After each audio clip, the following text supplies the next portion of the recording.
પ્રેમદીપભાઈ રાવલ, આપણું ગામ કયું હતું? નાના છે. નાના ચિલોડા. ક્યાં આવ્યું? અમદાવાદમાં. અમદાવાદમાં. તમારા મેરેજને કેટલા વર્ષ થયા રમીલાબેન? 4 વર્ષ હવે 5મો બેસશે. 5. અત્યાર સુધી કેટલાક ડોક્ટર બતાવ્યું? 6 થી 7. બધા ડોક્ટર શું કહેતા? પીસીઓડી છે, બીજ બીજ. નહીં બનતા. બીજું? અને બીજ બને તો ગર્ભાશયની દિવાલ મજબૂત નથી બનતી. મજબૂત નથી બનતા. તો બીજ સુકાઈ જાય છે. ઓકે, અહીંયા બતાવવાનું કોણ કીધું? વિડીયો જોઈને. વિડીયો જોઈને આવ્યા હતા. રમીલાબેનની લોકો જો લાસ્ટ ટાઈમ આવેલા. તમારા કેટલા વિઝિટ છે? આ બીજી એકવાર બીજી? દવા લીધી, બીજી ઓકે, વખતનો problem રમીલાબેનની જો ઘેરે યુપીટી પોઝિટિવ લઈને આવ્યા છે. આજે સ્પેશિયલ અમને ન્યૂઝ આપવા માટે આવ્યા છે, બરાબર.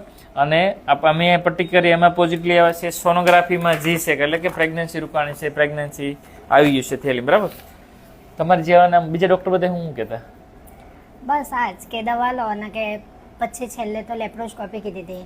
ઓકે. વરસ અમે દવા ના લીધી, હા હા, પછી કશું ના કરાય. વિડીયો જોઈને અહીંયા દવા લેવા આવ્યા. એક જ ગામ આવી ગયું ને? હા. સરસ. રમીલાબેનની લોકો સરસ પ્રેગ્નન્સી લઈ આવજો. તમારી જેવાની પ્રેગ્નન્સી રૂકાતી હોય તમે અમદાવાદના હું સિલોડાથી આવ્યા, મોકલીશ. બરાબર. તો બીજાનું સલાહ આપશો? આવું જ જોઈએ. ઓકે, હું જ સરસ. મોકલીશ 2-3 પેશન્ટ એવું મારી છે? નજરમાં છે. ઓકે, સારું. લ્યો. અને બીજું રમીલાબેન વિડીયો મૂકો તો વાંધો નહીં ને? ના. ઓકે, સરસ. લો.